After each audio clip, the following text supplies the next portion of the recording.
Hi, welcome. Thank you for joining us tonight on our discussion and our panel about maximizing your young performers' professional success. Success? Yes. There we go. All right, now we're good. So how we're going to start off the night, we have about an hour and a half with our awesome panelists. So we're going to ask them some questions, and then the last half an hour, you guys should have some 3x5 cards on your chairs. If you have any questions, go ahead and write them down, and we'll try to get those answered. Cool. So you don't have those yet. Great. Scratch what I just said. Those will be handed out to you.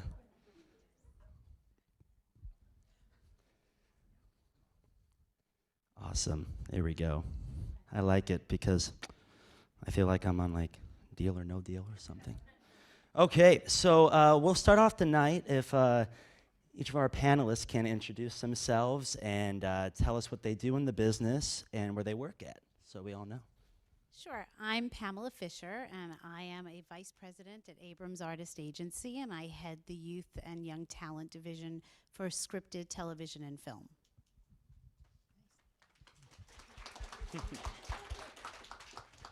And I'm Nicole Jolly, and I work at Amzell, Eisenstadt, and Fraser and Hinojosa. Sounds like a big legal firm. So everyone knows it as AEFH in the business. I've been there for 15 years, and I head the youth and young adult department as well. So we represent kids up to early 20s that play a little bit younger, and we do TV, film, and commercials, everything on camera. I'm Sharon Lieblein. I'm a casting director. I am the co-chair of the advisory committee for Looking Ahead and have been for over 13, almost 14 years now. And I started when I was head of casting at Nickelodeon, where I was for 13 years, and then at Cartoon Network, where I was for 3 years, and am now a freelance casting director, casting TV, movies, everything that can be cast. That's what I work on.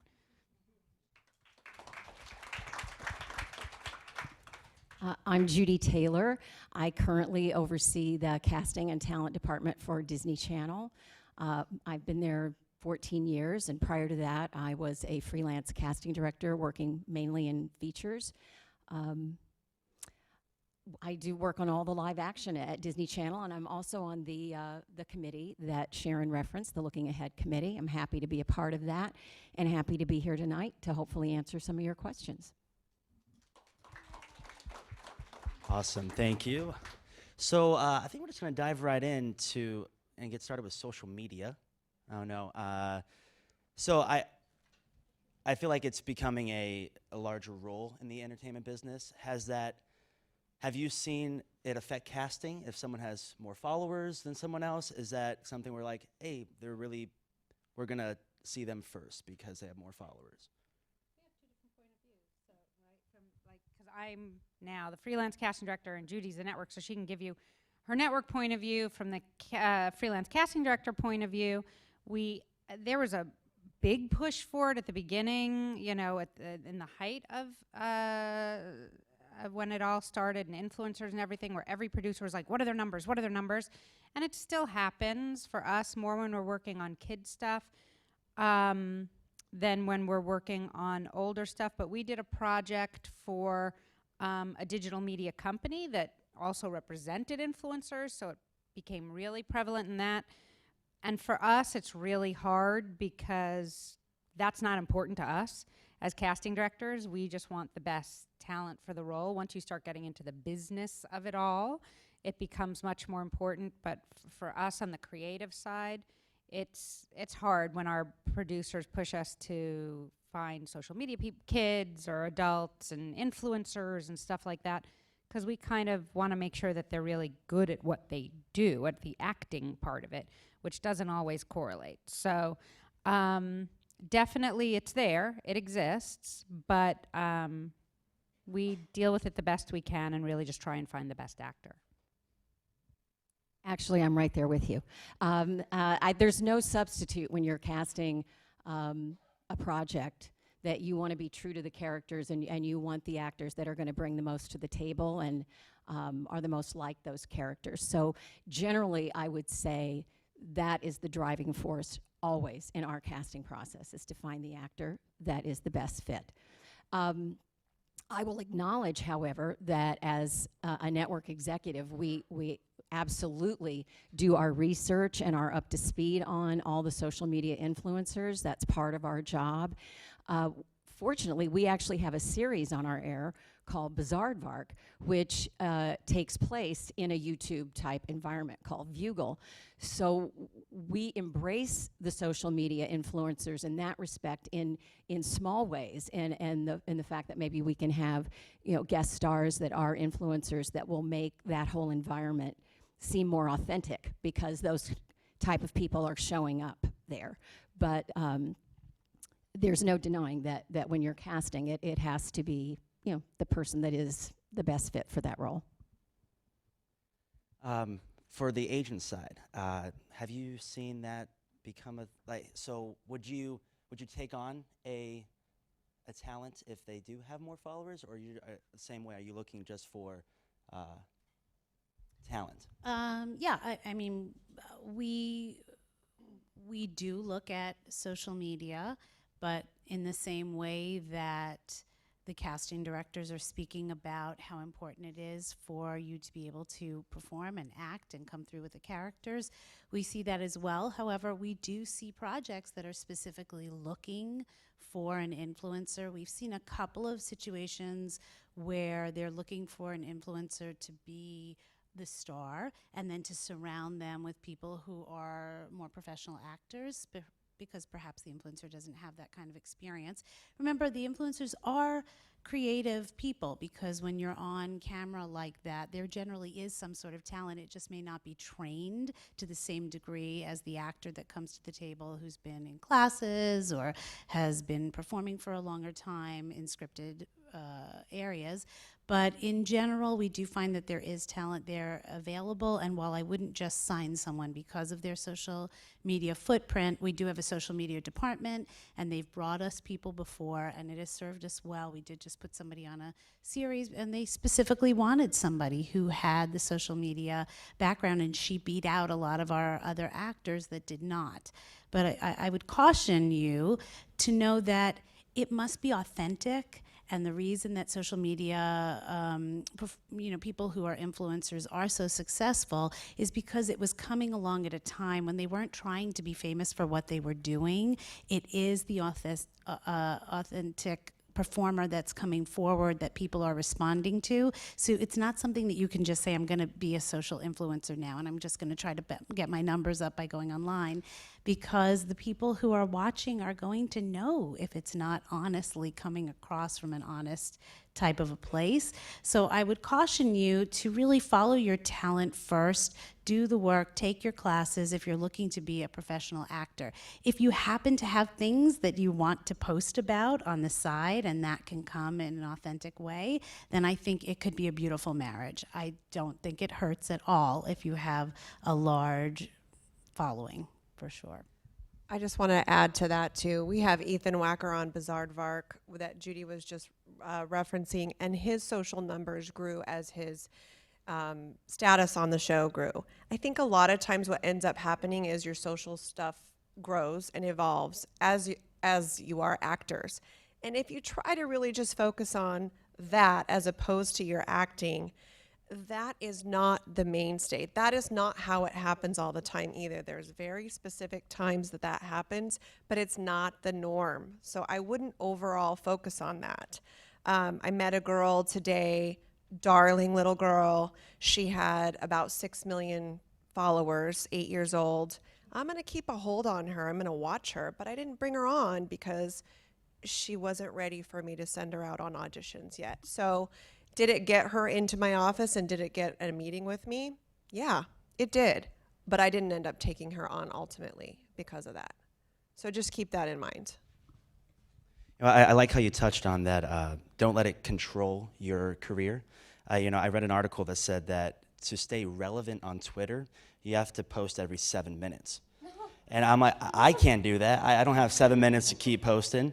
So I guess like a side question would be, how do we use it in our benefit and not let it control our careers and our control our lives like Candy Crush does.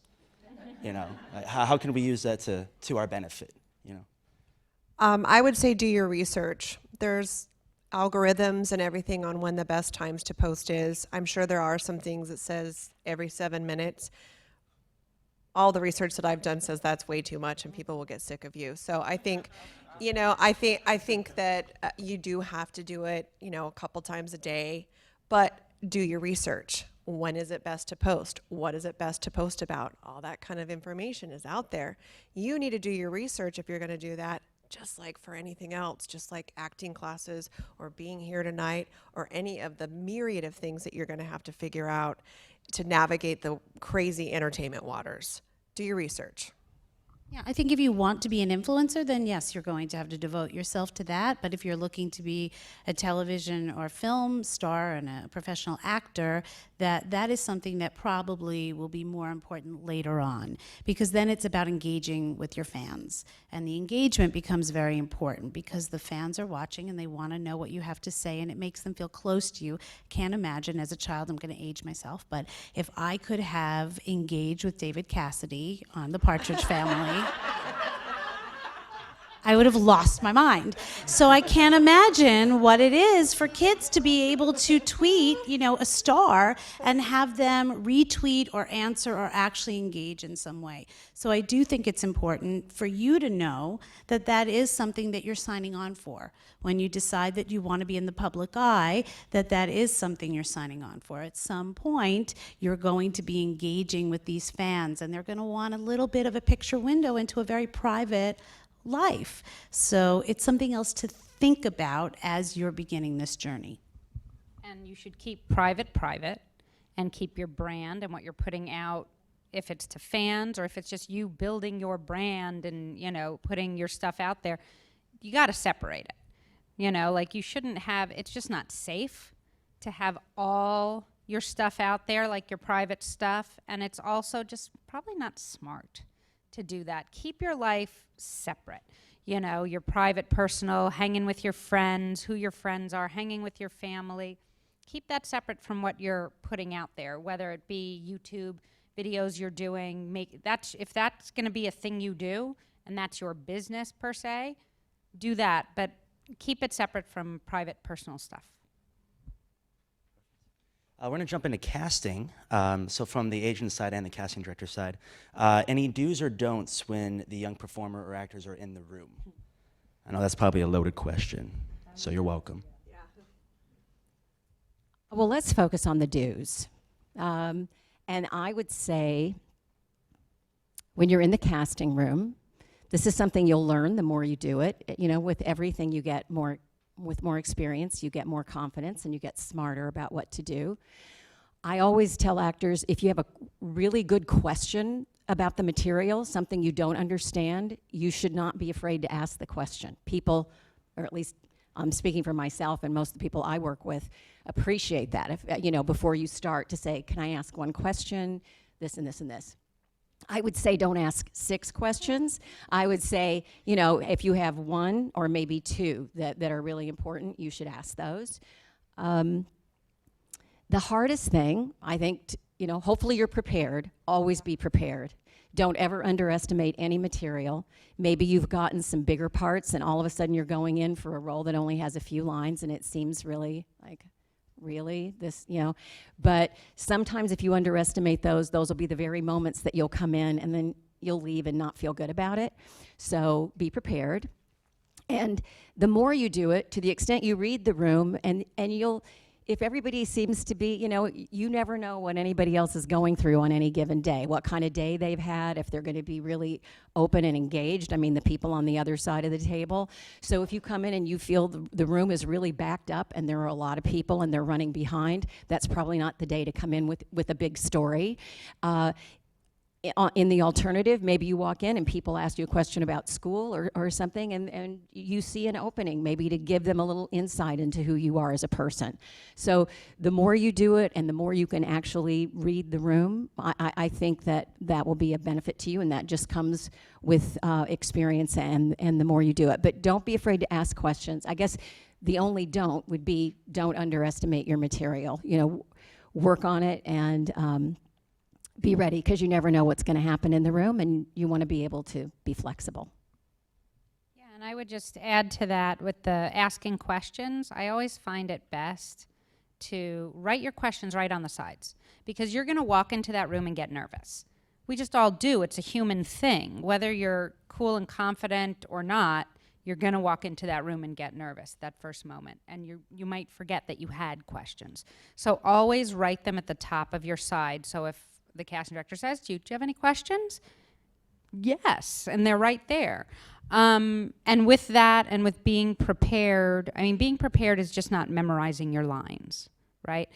I would say the most important part of being prepared is you better be training. You better be in acting classes. You better be doing this more than just when you come in for your audition.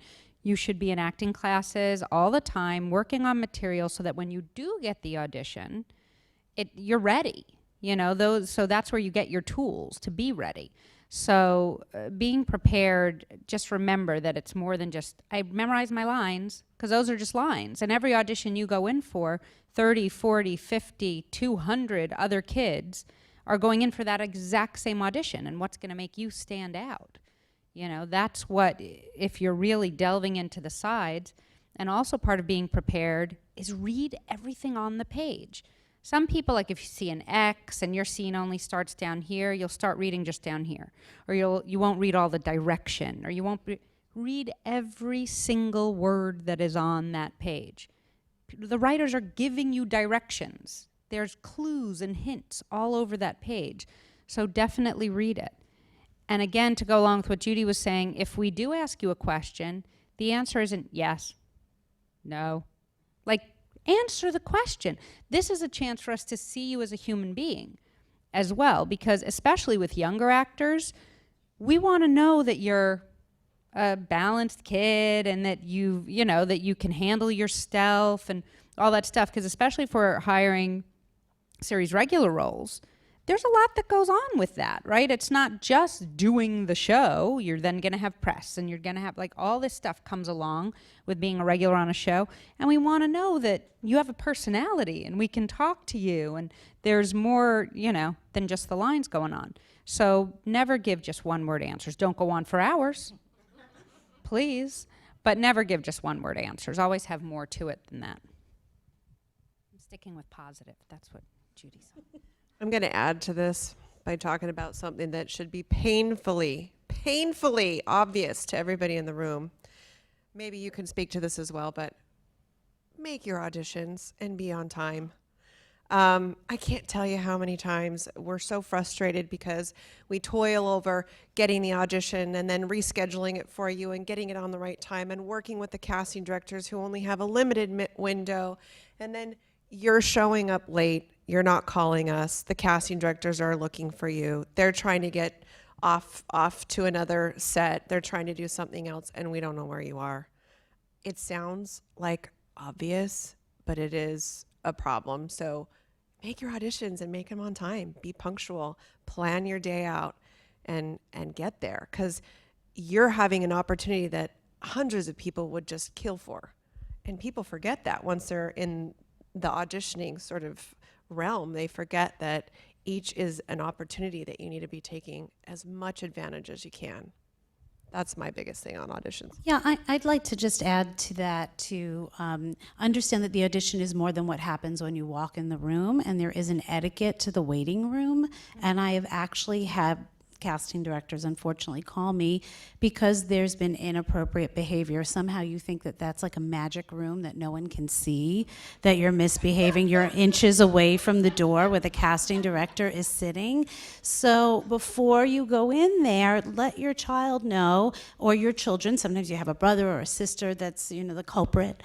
It can be long, there's waits, please check your behavior, and that's for the parents as well. You don't need to tell everybody else in the room what other auditions you've been to that day, or that this is your second time back in the room. That gets back to us, and it has happened to me on so many occasions, and it points to character. Remember, you are potentially going to be on board with this show, if it's a series regular role, for several seasons, or maybe it's a recurring role. So they're looking looking at not only the acting and how the child is performing in the room, but is this the type of person that we're going to be able to work with? And so being a good actor has to do with more than just saying the lines in a way that gets you the job. It's the behavior that takes place leading up to it as well. So it's good to talk about those things before you go in, because sometimes it's nobody's fault. This is new to many of you. And so it's a good thing to discuss at home before you go in, that there is a certain way to behave in the room, because they'll know what's going on out there. There's a lot of great things that were said that we're going to try to come back to. It's just going to be a big circle. But for casting, any tips on self-tape auditions, on making one stand out, making it a good one? Because I know that's starting to be a more regular thing. All the time.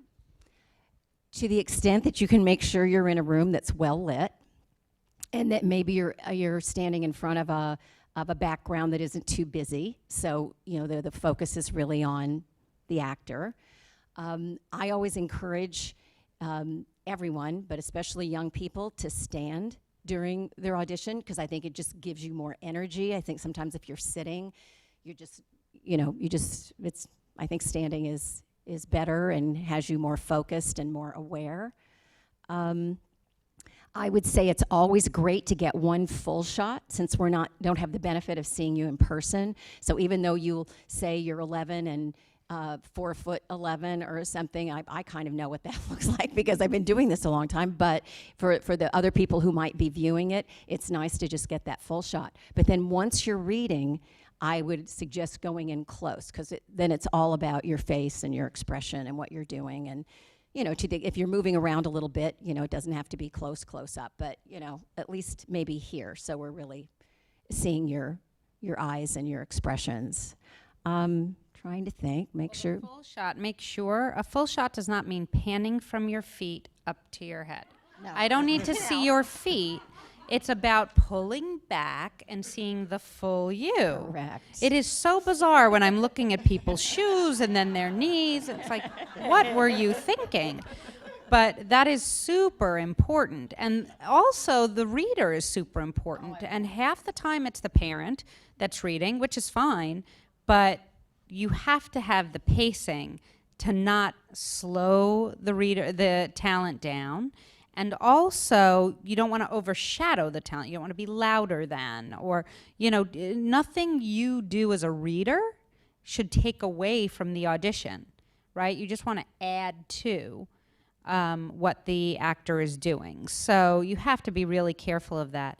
And I think the other thing about taping is there are positives and negatives.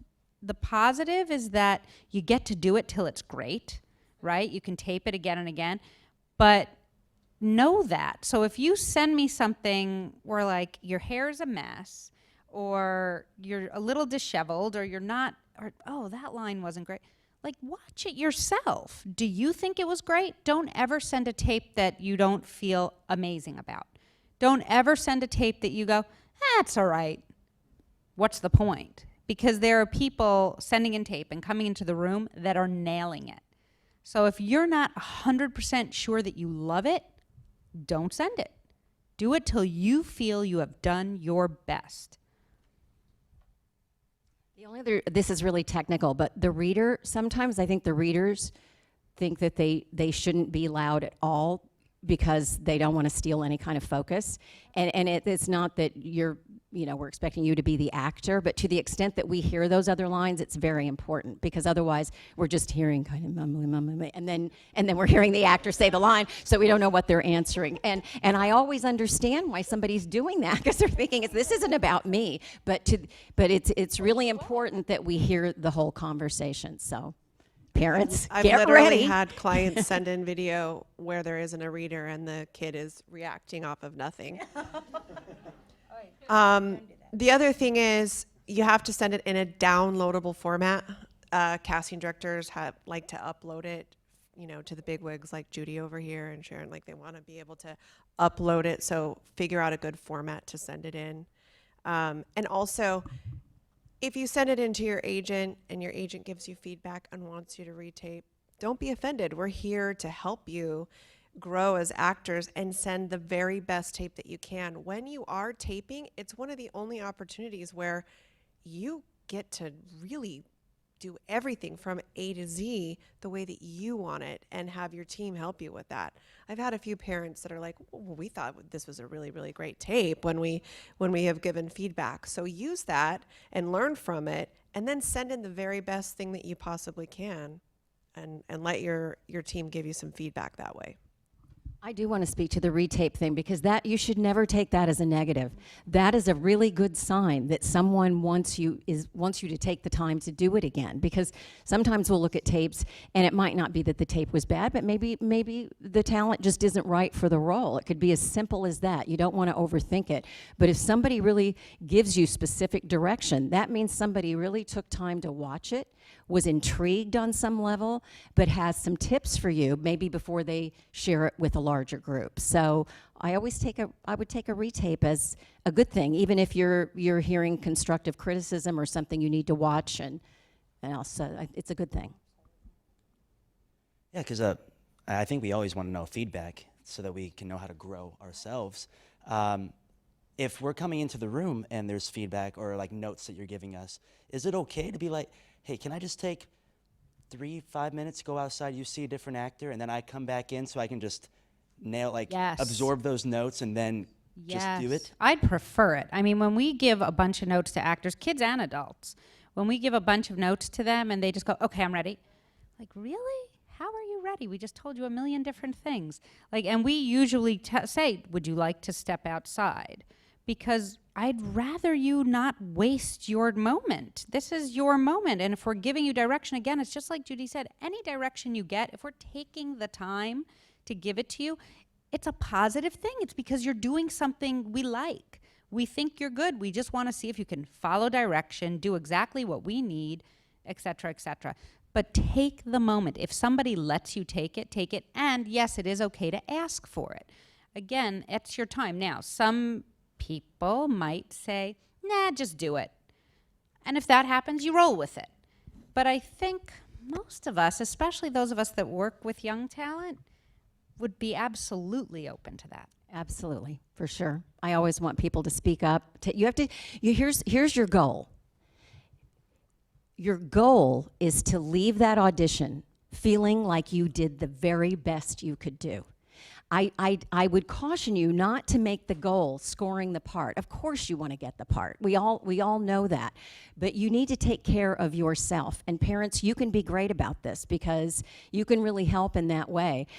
Because there's probably going to be times where they come out and aren't feeling great. And you just need to, someone once told me, give yourself a few hours or maybe a day to think about that. And then you need to just let it go. Because we all, whether we're actors, no matter what we do, we all have bad days. We all leave meetings where we say, wow, that wasn't my best. I wasn't at my best in that meeting. So we're just human, and some days you're going to hit it, some days you're not. But to the extent you look out for yourself in that room and you finish and you could have done it better, you can always say, I would love to take that one section over. And Sharon's right. Some days there may not be time and they'll say, you know what?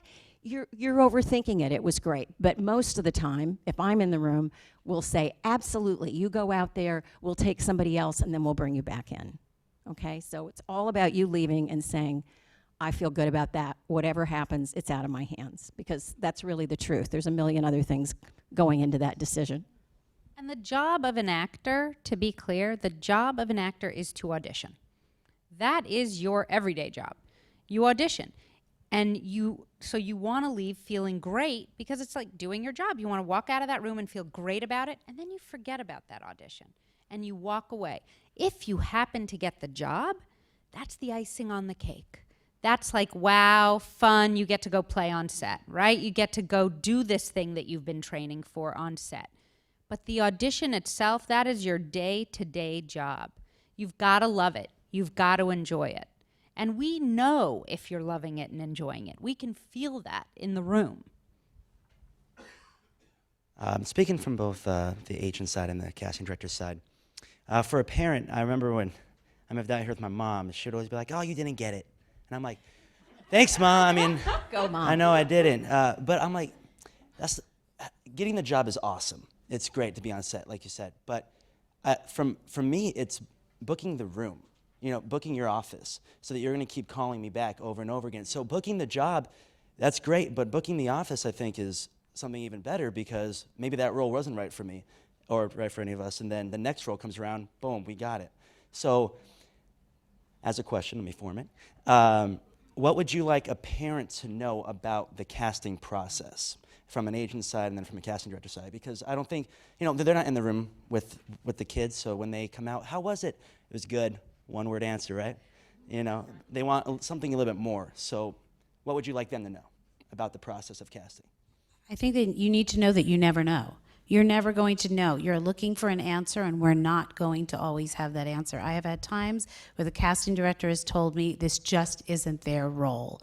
And then I get a call 3 weeks later, we're going back through tapes, and suddenly it is their role because the specs have changed or the way that they're looking at, sometimes auditioning is like trying on an outfit. It's like trying on the dialogue. And sometimes the dialogue just didn't look right on the 15-year-old, but the 12-year-old, that looked good. So sometimes we just don't have the answer for you in the casting room.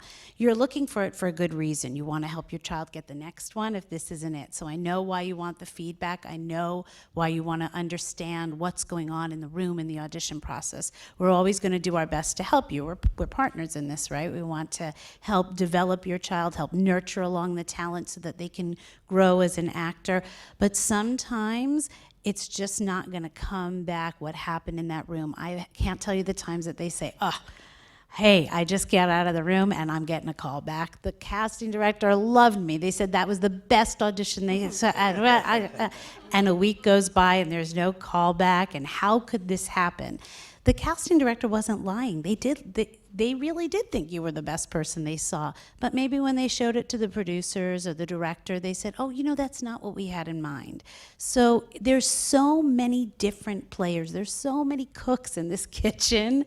You can't always let it be a barometer for how you're doing in the room if you're not getting the job. So eventually, you have to learn to just go and leave good work in the room and walk away and know when you've done a good job, when you haven't done a good job. If there's something that's a major problem and we can find out, we will work on it with you. Of course, we'll let you know. Your posture's bad, they can't hear what you're saying, we need to work on diction. Those are such easy fixable problems. I love when I get feedback like that because it gives us something concrete that we can come to you with and we can work together. But sometimes I think it's important to know that we don't know. We don't know. I once asked a casting director why when you had those two choices. And he said, honestly, sometimes somebody doesn't get it and the reason is somebody else did. That's the only reason. Why didn't they get it? Because somebody else did. They looked at the three of them and they said, it's that one. We don't know why. So there's sometimes a good reason, and that's great. Gives you something to work on. You want to get better. But sometimes it's just not your role. There isn't a really good reason to give you. I'm going to just say one other thing. Sometimes you also have to plug along and audition, and you're not going to get feedback on every audition that you go in on. It's not going to happen. And if it does, it's not real feedback because casting directors, they don't have time to give us feedback on everything. And agents don't have time to ask for feedback on everything.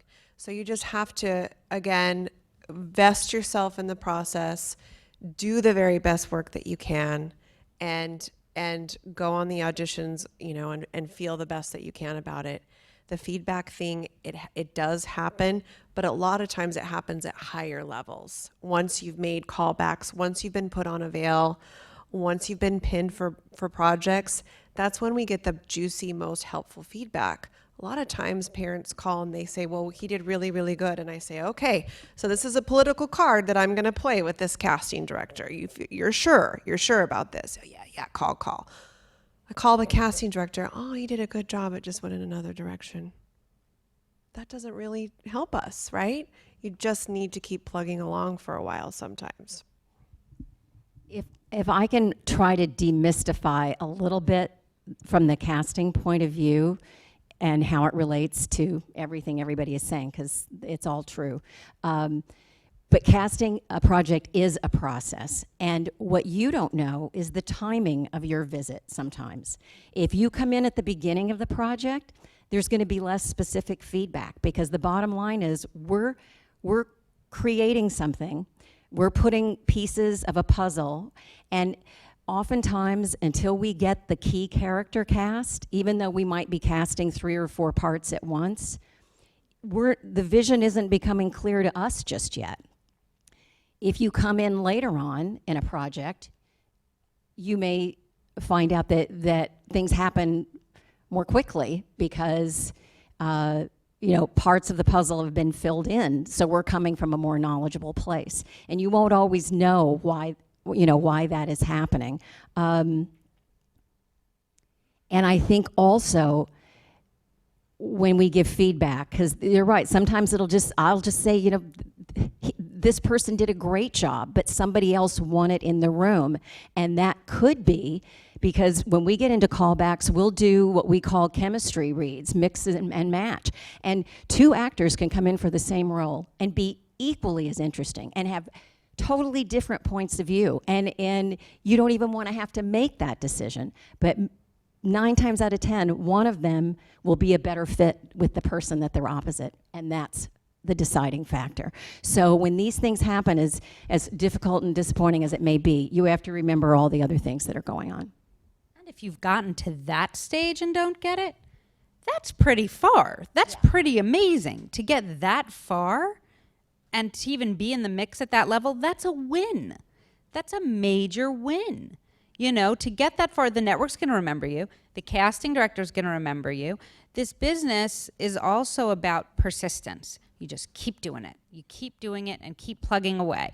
If you really want to do it. The flip side of it for kids, and parents have to be super aware of it, is if your kid is not having fun, then it might not be the right thing for them to be doing right now. And maybe it's time to take a break, because that's my most important question when your kid comes out of the room. Did you have fun? Did you enjoy it? Because this has to be, we don't need our kids to support us financially. That should not be why they're doing this business, right?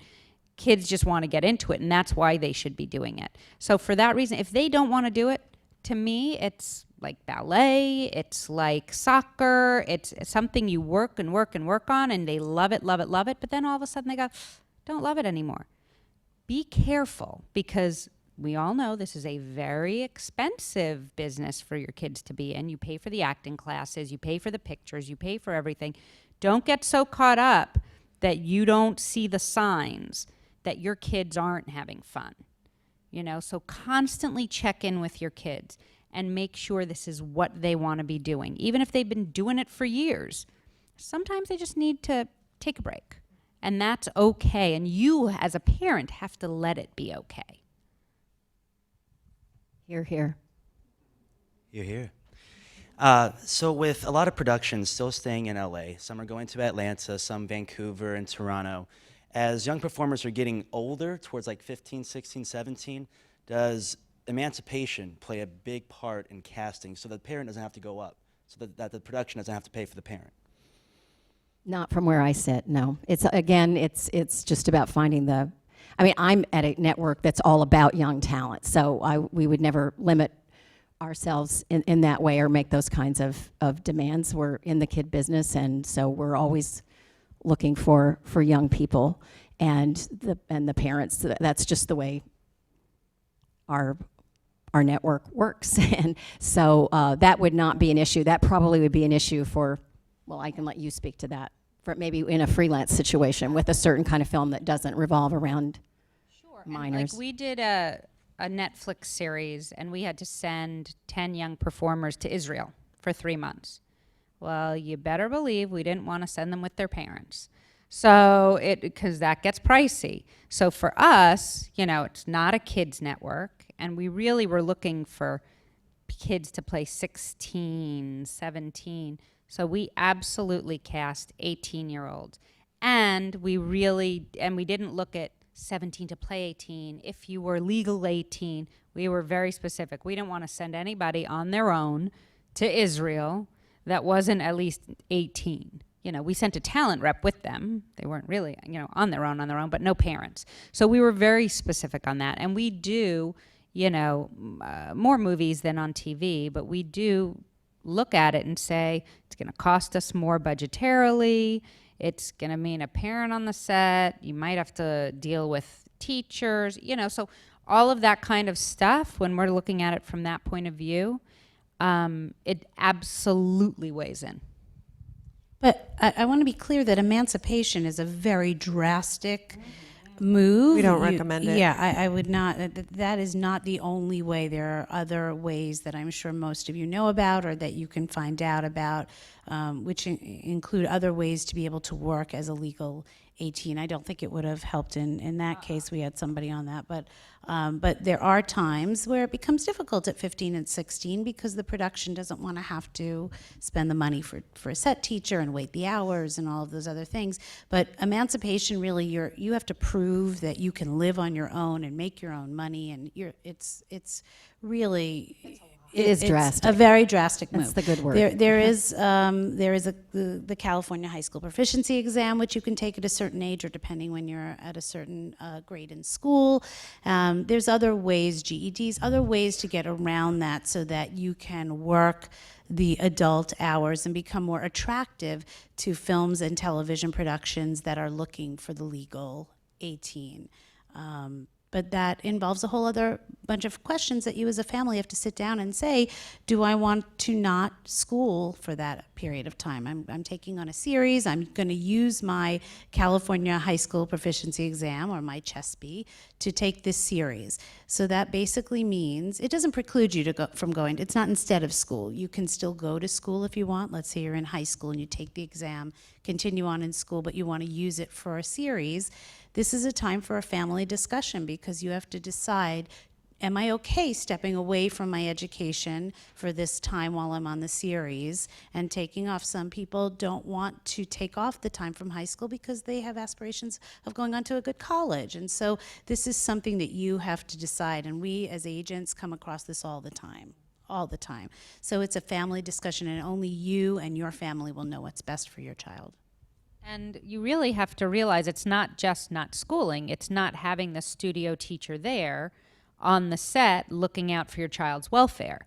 That's another thing you're saying is okay, right? I mean, that's a big deal too. And, my biggest thing is you're going to be 18. Your kid's going to be 18.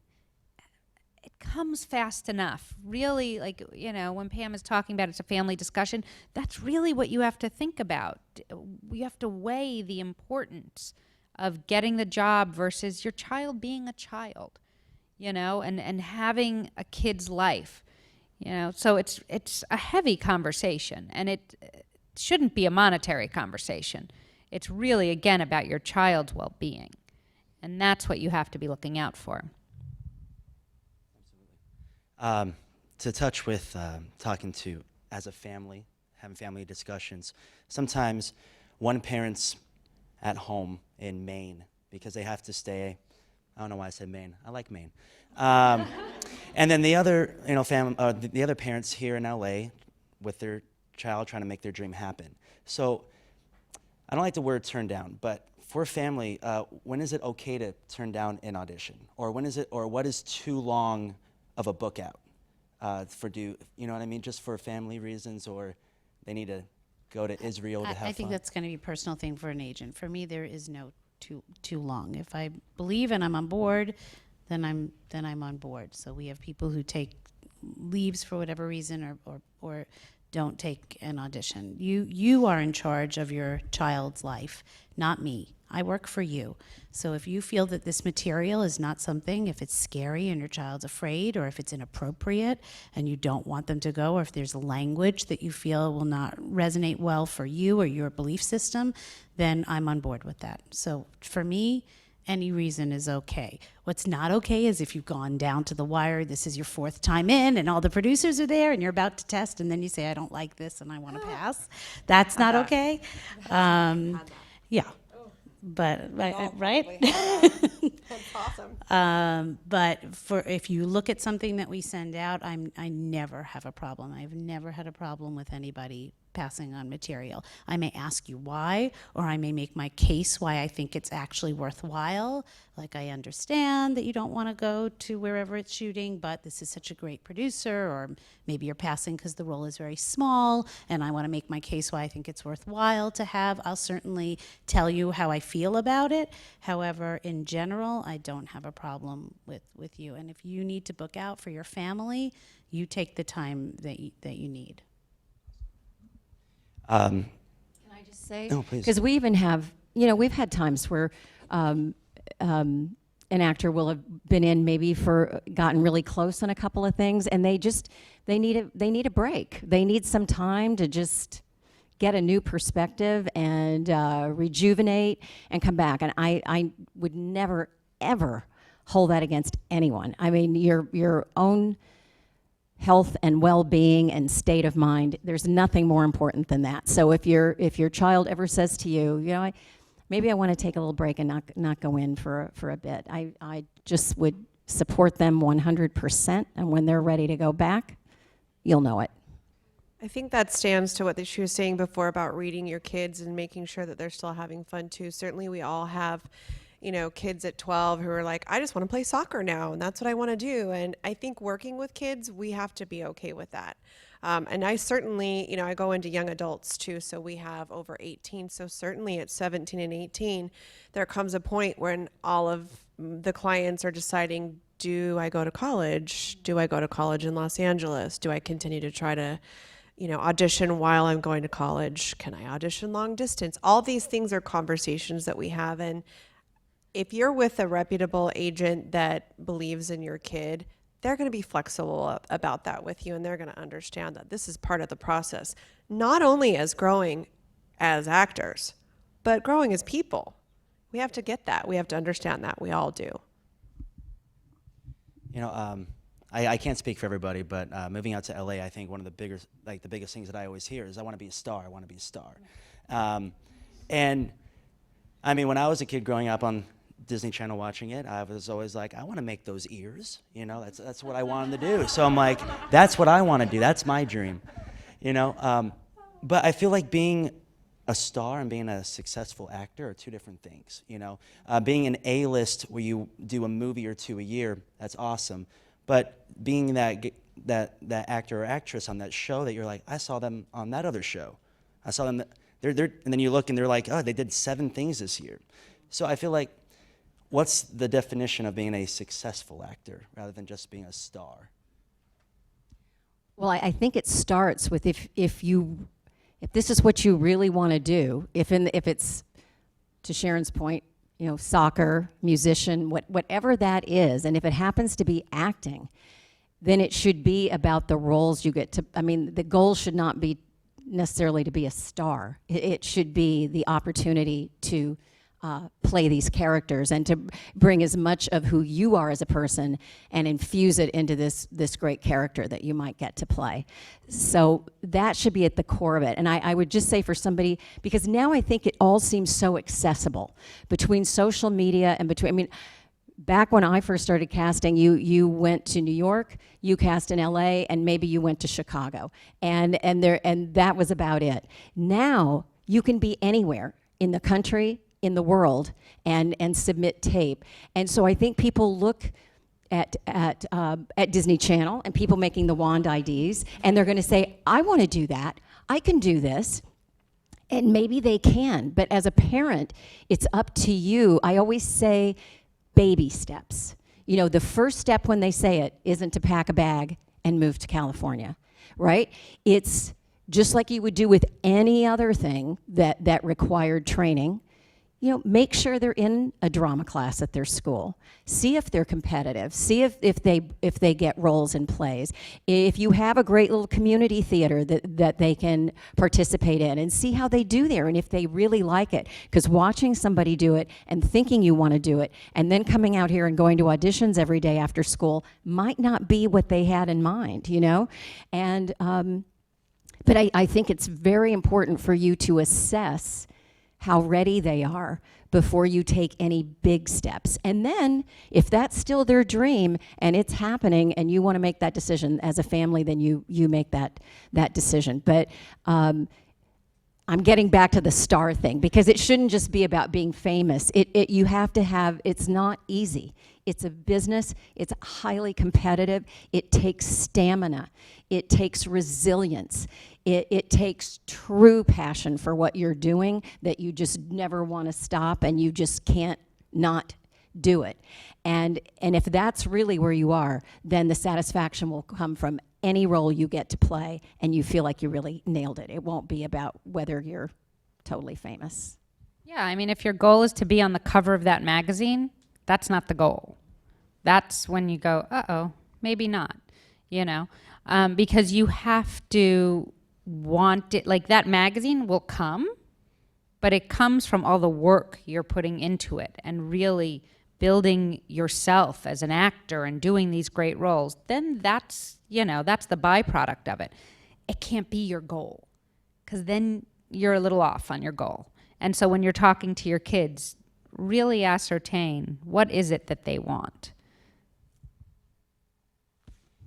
I want to dive into the audience questions. Sweet. All right. So the first one we have, okay, yes, for young actors, teenagers, how often should headshots be updated? Yeah, there we go. You want to take it? Teenagers, young actors in that age range tend to change relatively quickly. So I would say if there's a big growing spurt, you need to go get new headshots taken. You know, actors overall, rule of thumb, once they're adults, they try to do it every year. Maybe they can stretch that out to 1.5 years, 2 years if they look the same.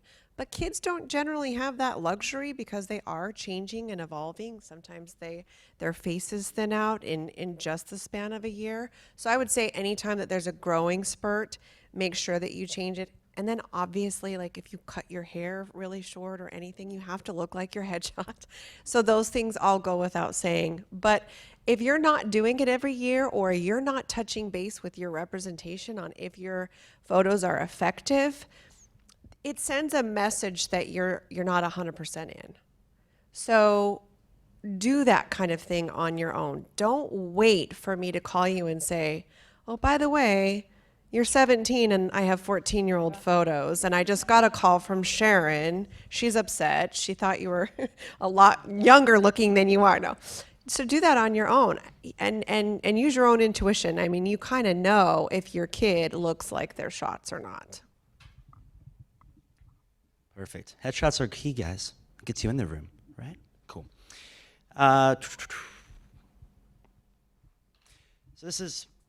So we don't really know what's going on in the producer's mind or what they have on their schedule. This one's more about in the room if the producers are there. How can a young performer handle if they're on the phone, like if they're checking emails during their audition? Oh, no. That's, in your rooms, I'm sure. That's in not my rooms, I'm sure. It's not going to happen. Not going to happen. Occasionally, a phone will go off, and believe me, it's. So I always make an announcement before we start. Phones off, whatever. Sometimes, you know, again, we're human. People think it's off and it's not. But no phone calling in the. No, sorry. I think their question was for if the producer's on their phone. That's Right. what I Yeah, mean. no. Gotcha, That gotcha. should not happen. Yeah. But I suppose if it does, does. you just have It to. does. That's it. It does. I've had You it just have to happen. wait. It's Not very in our upsetting. rooms, but- it's terribly upsetting. You have to just continue. You cannot allow that to distract you. You are there to do a job. Do your job in the room. The rest of it will. I don't know. Someone's watching. Maybe that you're on tape. Whatever it is, that's rude behavior. I apologize to you, but it happens. It happens. It's part of it. So go in, bring your best attitude, pull yourself up. Just distract yourself. You know, as an actor, you'll see you're going to play a lot of games, theater games in school, and as you're learning, and a lot of them you're wondering, why aren't I acting? Why do I have to be doing the mirror exercise for 3 weeks? And I want to get to I want to read my sides from Bizarrevark. I don't want to be doing this. Like, why? And a lot of those are about concentration, and the actor, when you go to college, sometimes you don't act for the whole first year when you're studying. When you're truly studying to be an actor, a lot of that is prep about not not being distracted. It is about concentration, because it's difficult to not have your concentration broken in the room. You should not even know if the producer was on his phone. You should be so invested in that scene and what you're playing and what you're doing that the entire room disappears. There's no space for nerves. There's no space for wondering, why are they looking at me? Why did they look down? Why are they looking at their phone? So let it melt away, leave great work in the room, and walk out feeling wonderful. And the rest, I promise, will take care of itself. But I do apologize. It does happen. Well, I guess it would happen on a set too. If you got a job and you're on a set, there are so many people on a set. You know, you might be right. You're working with that. There are Use it people as a on learning their moment, like, phones, they're- okay. yeah, Yeah. exactly. So just keep that focus. I have had people walk in the room, somebody that's running late to the session walk in the middle, and they feel horrible, but meanwhile they walked in. But then what we try to do, particularly if the actor just keeps just forging right ahead, or regardless whether they do or they don't, we always say, "Wow, you handled that great." I mean, at least to acknowledge that something happened, but hopefully. You're kinder than not everyone Yeah. has such good manners, Judy. Makes you wish that we had pagers, no cell phones. Cool. This one's for agents. How do you prioritize who you submit on your roster? And also, second question, do you have your assistant submit for you as well as do you submit? I don't have my assistant submit for me. I've tried that before. Didn't work out. No, I submit everything on my own. I look at everything on my own. And generally, my agency is a little bit smaller, so we don't have a lot of conflicts, which makes it a lot easier for me so that I don't have to choose. It's like choosing between children. You love all of your actors and you want them all to get the opportunities. So it's easy for me. I don't have too many conflicts in one category, which means I usually can submit everybody who I rep that fits the bill, and I do. Yeah, similarly, I think we submit everyone who we think would be right. So we're using our taste. We're using our, quite often, if you looked at the breakdowns, you'd probably think you're right for many more things than I might think you're right for. And so, hopefully knowing the scripts and knowing the network or knowing the producers, I have a little bit of a view into what they're looking for, a little more inside information. At this time, I do the submitting myself with the agents. We're 3 agents and we submit for ourselves, but one of the agents used to be a junior agent and she did a lot of the submitting as well, but I always looked through the breakdowns afterwards before we actually hit the submit button. And I think it's important for us to be submitting ourselves so that we can see what's out there and what the projects are and what we're doing. So I think most agents, if they're not actually hitting the button, always go through their submissions themselves, because then you have to pitch. It really isn't just clicking a button, as these 2 ladies know from our relentless phone calls to them. We then pick up the phone and we fight to get you in the room, like dirty salesmen at the end of the day. We touched earlier about things not being in our control for casting. This one's about pins and veils. So sometimes we get held for something and never hear it. They want to know how and why does this happen? Why don't we just hear next, no. Let me phrase that better. How and why does this happen in the sense of we don't hear anything? Is that a bad thing? Here's the thing. It's a horrible thing that we do as casting directors. I hate doing it. But we just need to know that kid that we like, that our producer saw, don't take another job unless we know about it, because our producer really likes you and we're not having a session till next week and we have to put a pin in him, so that please, please, please call us if anything else comes up for them. And then we get so crazed on our project and we forget to unpin them. And it's a horrible thing. And we've actually now made a system in our office because we hate it and it makes us feel ill that oh my God, we forgot to call the agent. So we have now a system, if we're pinning people, to how to remember to unpin them, because you really do get caught up in stuff. But we now actually have a list and we have a whole system down, so we don't forget to make the call to say they're not pinned anymore. But it happens because our producers like people and we need to make sure that their choices are available if they pick them.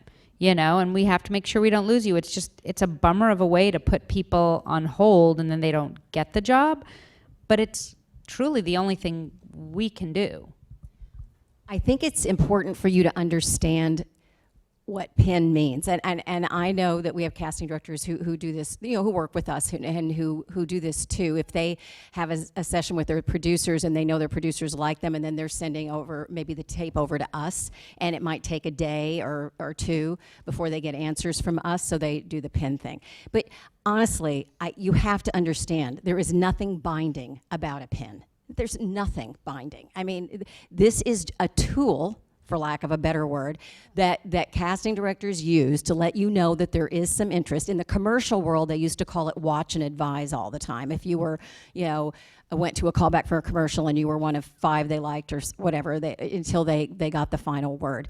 But all they're really asking is that if something else comes up, just have the agent let them know so they have a chance to get in the game, so to speak. If somebody else wants the actor, then they have a chance to say, we want them too. But they're, you know, when you aren't getting paid to be held, you are not truly held. So think of it as a tool, and to the extent that people are calling to let you know it didn't go their way or it did, that I understand that helps a lot, right? And usually the agents are pretty on top of it as well, and we have good relationships with the agents where we'll let them know that somebody is pinned and they know that means we're interested in them.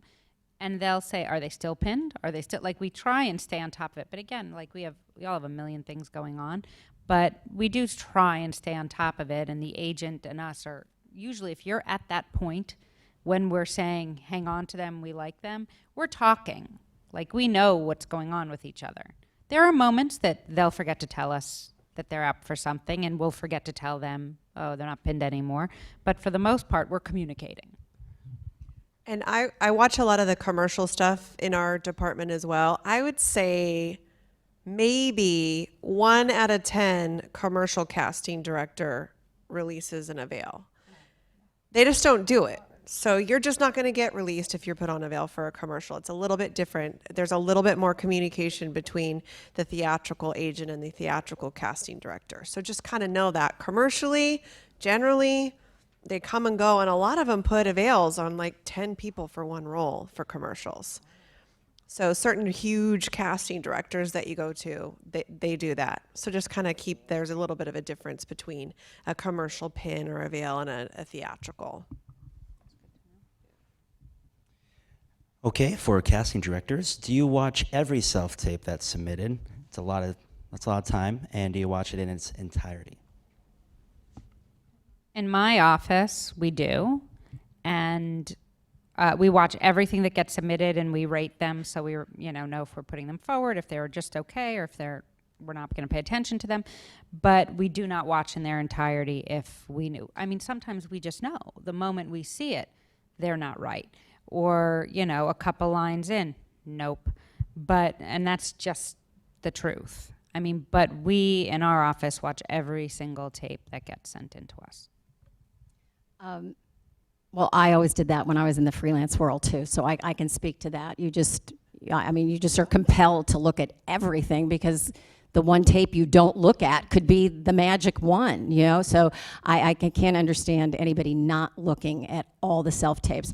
In the position I'm in now at the network, we hire casting directors to cast all of our projects. So they are really the ones doing, the pre-reads and looking at all the self-tapes. And I typically now just see the ones that they've narrowed down. But we try to, rather than I instigated, well, it's not rocket science, but rather than them just sending self-tapes to us piecemeal, we incorporate that into our casting sessions. So when we're seeing people live, then we schedule however much time we need so that as a group, we are looking together. Because I find that when you're at that point where your casting director has these select self-tapes that they've honed down, for everybody to look individually and then email feedback piecemeal, it's just not productive. So we make it part of our casting session, so we're all watching together, and we can have a thoughtful discussion about what is working and what isn't. So we take the self-tapes very seriously.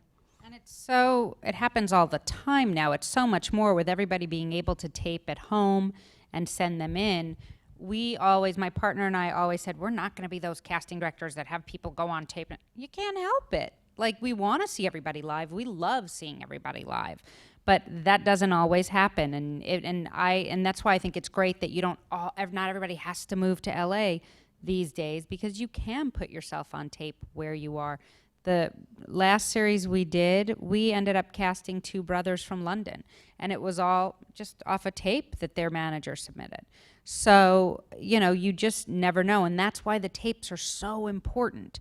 You know, and there are some times that the agents, there's not enough time in the day for us to see everyone. You know, you'd be amazed at how many people we get submitted for each character, at least 2,000. If I put a breakdown out, I immediately, within 10 minutes, get at least 2,000 submissions on each character. It's insane. So there's not enough time in the day, and sometimes if an agent got like 20 of their kids in, and they know they're not getting any more in, they ask us, can we have this kid put themselves on tape, even if they're in LA? Because we just can't see them. And we'll always say, absolutely. What does it hurt me to see, you know, a tape for 2 minutes? If they want to do that work, absolutely do it. So it also happens that we see people on tape that are actually in LA, just because there are not enough hours in a day to see everyone. And sometimes at 2 a.m, I'll sit and watch tapes. You know, that's the way we get through everybody. And we find people that way. So. Perfect. For agents, how do you take on new talent, and what is that process like from the other side? For us, it's a variety of different ways that we find talent. I mean, I attend a lot of different productions. I go to school shows and to workshops and showcases. We have other agents who do the same, and we have wonderful relationships with great managers who are cultivating the talent and sometimes on board in an earlier age, and then bring us the talent to look at when they are ready. But in a variety of different ways. I think that we are dedicated to looking under every rock and everywhere that there is. I never want to miss a show anywhere, because I don't know, am I going to miss finding, you know, a star or finding a diamond in the rough? And that's really the exciting part of what we do, sort of, is uncovering that talent in, you know, in remote corners sometimes, and getting to be a part of your life and to be able to nurture the talent along and see it succeed. Is extremely rewarding as a job. And I think it's really cool too. Working with young talent, we're always looking for young talent. So we're always taking on new clients, because our clients are always getting older. So we always have to fill those spaces as they get older. So that's kind of a fun thing. It's not like we have this max that, you know, I mean, unless you have a lot of kids that are in one category. So we're always looking, we're always interviewing, we're always watching tapes. Like, I actually watch a lot of audition tapes as well. I don't have enough hours in the day to bring you all into my office and have a one-on-one and sit down with you for a half hour either. So I watch a lot of audition tapes. I'll ask you to please get on audition, you know, I'll even send you sides sometimes if you don't have them, and I'll find you that way. It's kind of cool. We're going to do a shout out to Chris, because he submitted this online, so thank you, sir. So he is a young adult, around 20, and he just wants to know, how much time can he commit to a regular day job while still being available for his acting career? As an agent, would you recommend like a nighttime job or Uber. Uber? You know, or because he wants to find the balance between the two. It's a hard answer. You're going to have to look for flexibility, Chris, in your job, because we don't know. We don't have a crystal ball. We don't know, you know, when the auditions are going to come or what projects are going to come out tomorrow that you might be right for. So obviously everyone's always going to do our best to try to work around scheduling. But at the end of the day, you're going to have flexibility to be able to get in the room when the producers want to see you. And to do the job, if you get the job. So for casting, is it okay to be reading the sides, not fully memorized, as long as you're making a great choice, as long as they're showing the right expressions and emotions, and eye contact every now and then? Yes. There's enough pressure to go around, right? So you don't have to put the pressure of putting the sides down. even to the point that sometimes when young talent come in and I see them put it down, I'll say, you know, don't feel like you have to do that. As long, I mean, this is not to say they shouldn't be familiar with the dialogue already. I'm not taking that back. They should be, because that will just make them more comfortable generally and give them more opportunity to make eye contact, because everything gets videotaped now anyway. So, but to the extent that you hold those and they're not usually in the shot, I never, that's not a negative for me if somebody wants to use their sides. Sometimes when we get towards the end, let's say we're in a test session and you're reading with, auditioning with a lot of other people, and we're trying to put the family together or the group of kids together, probably ideally at that point, but hopefully you've probably been in 4 or 5 times and you know these sides backwards and forwards. I try never to add new material at the last minute for that very reason. But generally, I would say yes, okay to hold the sides as long as you're not reading them and are still able to show us everything you're doing to make it your own, and looking at us.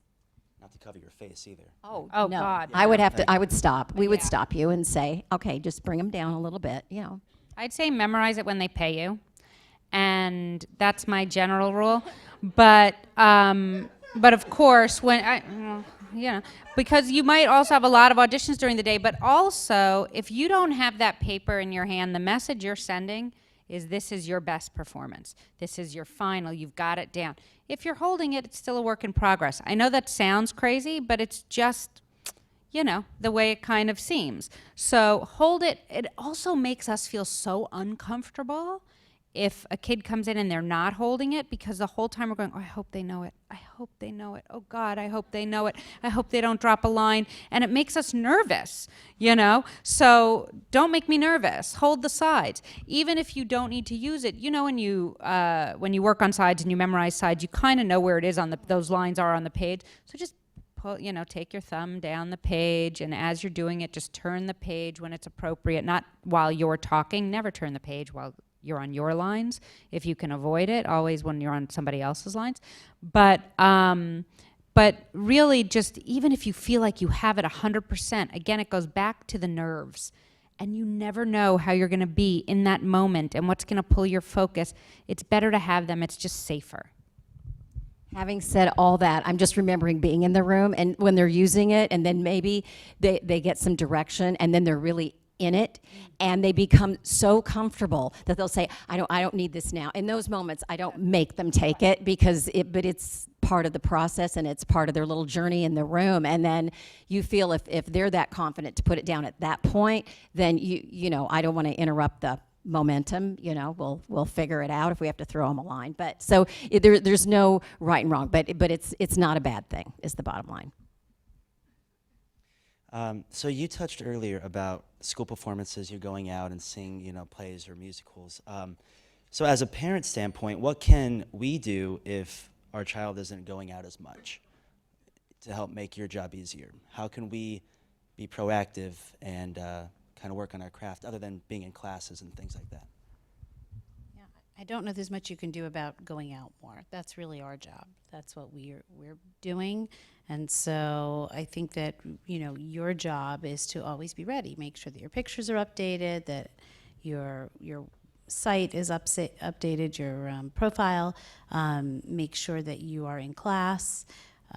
Because if you haven't gone out for a while and that audition comes, it's, oh my God, it's an audition. There's a lot of pressure. There's a lot of, oh my God, it's finally an audition. And so if you're in class getting up every week and doing material, it won't feel like everything is resting on this one audition, this big moment that came. So you doing your work is your prep, and we're doing our work. I don't know that you can help us other than that. I don't think you can help get more auditions, really, is my feeling. That's true. I think that figuring out the line of communication with your reps, though, is also important, just so that we know that you're all vested and that you're in it, and that you're still in classes, that you're still updating your picture. Back to what I was saying before, that we're getting those updates and that we're not having to ask those things of you. That if your kids are writing something, that we know about it. If they did a YouTube thing with their friends, I don't want you to communicate with me every single day about that, but once in a while, hearing about them doing other things is really great. I think, figuring out how to communicate but not over communicate is really great. And you're going to have to figure that out with your reps because everybody is a little bit different that way. But I think that that's a great sign to us, because even if I'm submitting you for everything that you're right for, if I'm not 100% that you're going to make an audition, that you've missed a lot recently, or that I might feel like you're kind of fizzling out, which happens, as we've talked about with kids as well. When I pick up the phone to call, you might not be the first person that is on my lips. So I think that is important to a certain degree. Although she's right. Usually it's just all of how much we're getting you out. No, but I agree with what you're saying as well. It does help to know that you just finished your school play, and here's a picture of you as Annie, and here's what class you just finished, or you're going to take a new class. Like, we want to know those things, of course.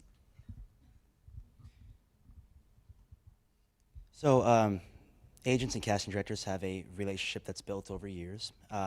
This one's about, does the agency that my child is with play a part in who you call in? Do you look at certain agents, and then if we have a lesser agent, how can we still be in that category?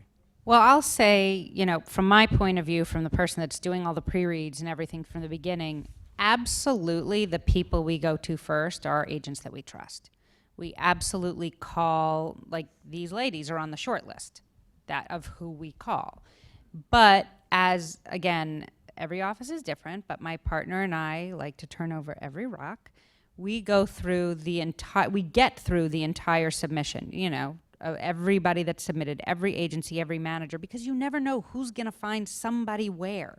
I don't know in what town you just never know. So especially with kids. So we have to look through everyone. We know that the kids that they have been weeded through, and they're great kids, and we know we can count on having some great sessions because we're going to the best first, But we absolutely, especially with kids, go through every single submission that we get in, and anyone that's remotely right for a role, we see them.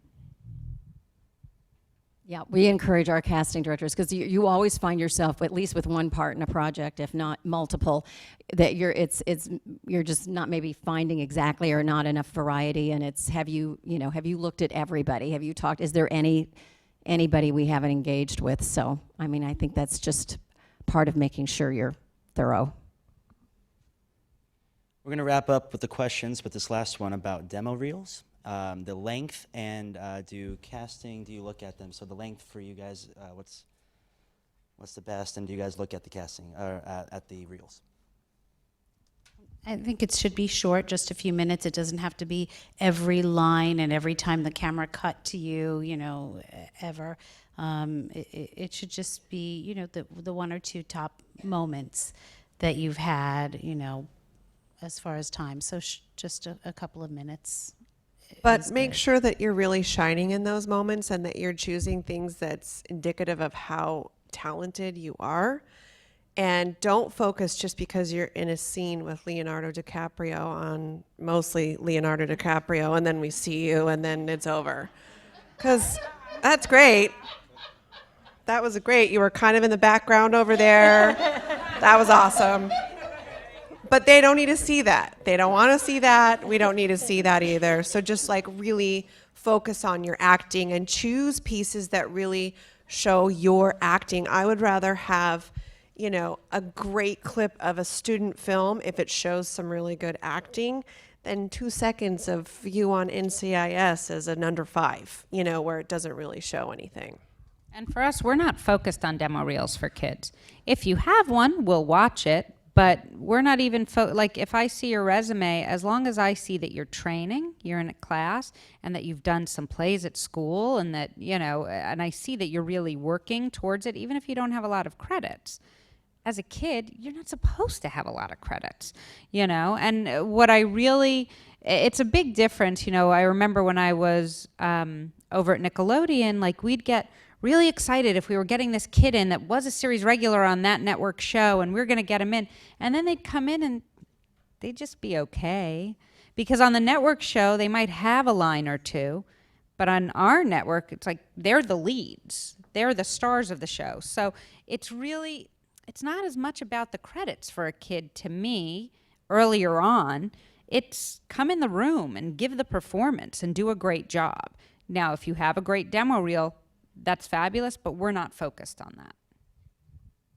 Yeah, that would be same. We need to see the kids in person. I think the only time we really might look at a demo reel is if we're down to the wire and we're trying to decide, and an agent might say to us, we have a great piece of them, you know, from such and such that would you like to see it? And we'll absolutely look at it to see if it sheds more light. But with kids, we're always seeing in person and not looking at all the credits, because everybody's got to start somewhere, right?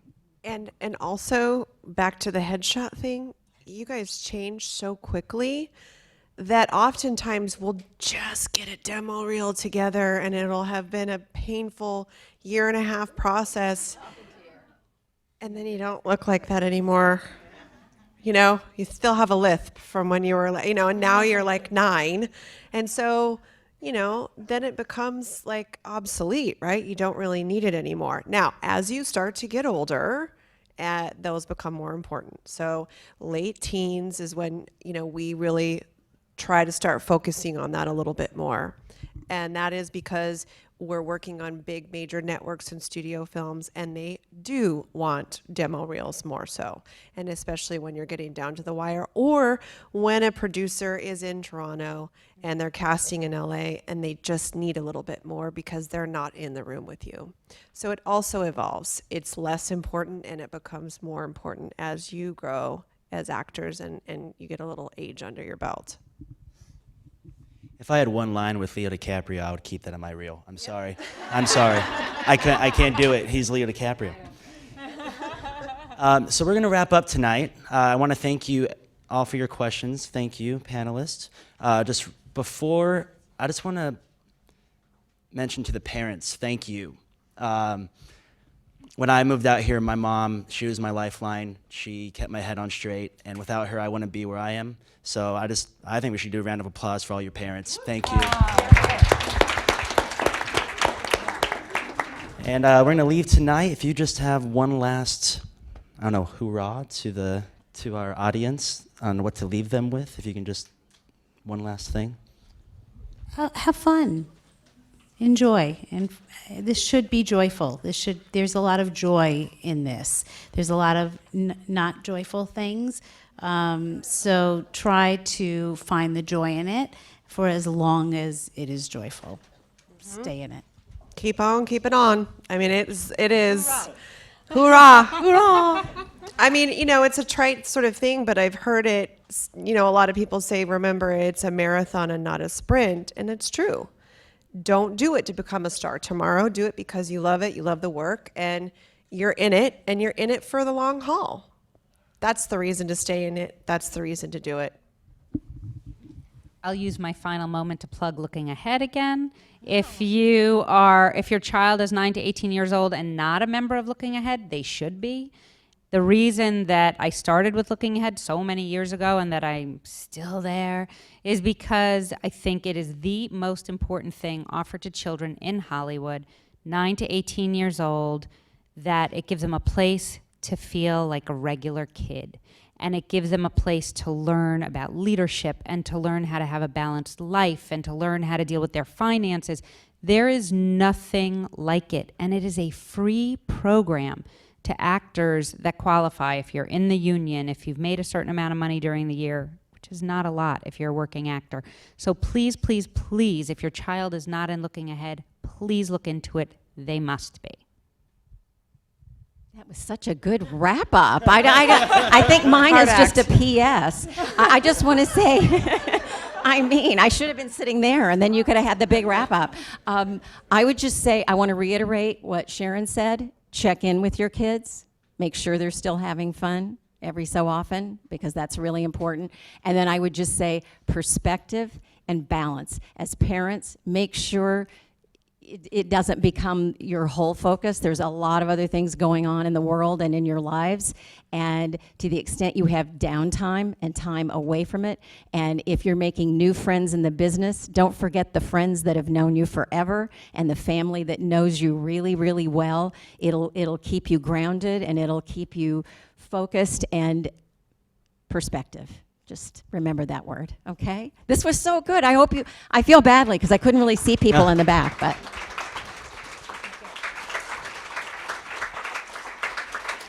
And I'm just going to point out too, I was part of the Looking Ahead program when I moved out here, and it's a great opportunity just to give back and have fun with fellow actors. And then if you're over 18, you can volunteer and still be a part of it. That's what I'm doing too, and it's an awesome program. So thank you SAG-AFTRA Foundation, and you can go on the website and view this, I think sometime tomorrow or sometime in the future. So thank you. You did a great job, Damien.